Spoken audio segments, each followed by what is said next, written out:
ফয়সালা করিয়া দাও।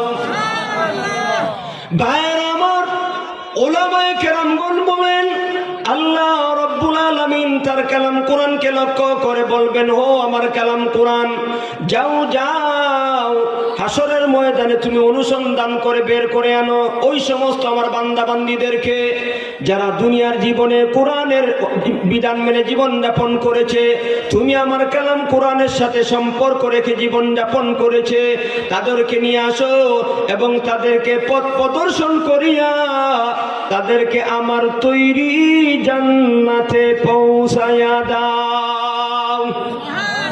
কয়েকজনে বলছে সুবহানাল্লাহ, বাকি সবাই বইসা রয়েছে। সুবহানাল্লাহর সাথে দুশ্মনী আছে না? কি রে ভাই, সুবহানাল্লাহর সাথে কি ঝগড়া হয়েছে আপনাদের?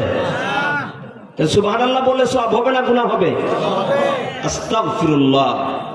আজকে আমাদের মুসলমানদের চেতনা কি পরিমাণ দুর্বল হয়ে গেছে, যার কারণে লক্ষ্য করা যায় গোটা দুনিয়ার মধ্যে বাতিল শক্তিগুলি মুসলমান এবং ইসলামের বিরুদ্ধে ষড়যন্ত্র শুরু করে দিয়েছে।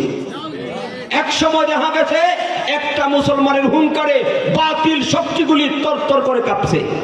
আজকে মুসলমানদের সংখ্যা অভাব নাই, কিন্তু মুসলমান জায়গায় জায়গায় ফিটা খাচ্ছে। কথা বলছেন না কেন? মুসলমান লাঞ্ছিত, অপমানিত, পদস্থ। গোটা বিশ্বের দিকে তাকিয়ে দেখেন কারণটা কি। অথচ আল্লাহ কুরআনুল কারীমের মধ্যে সুস্পষ্ট ভাষায় বলে দিয়েছেন,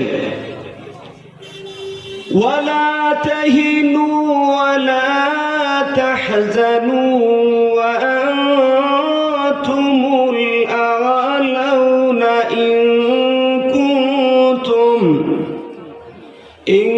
কুনতুম মুমিনিন।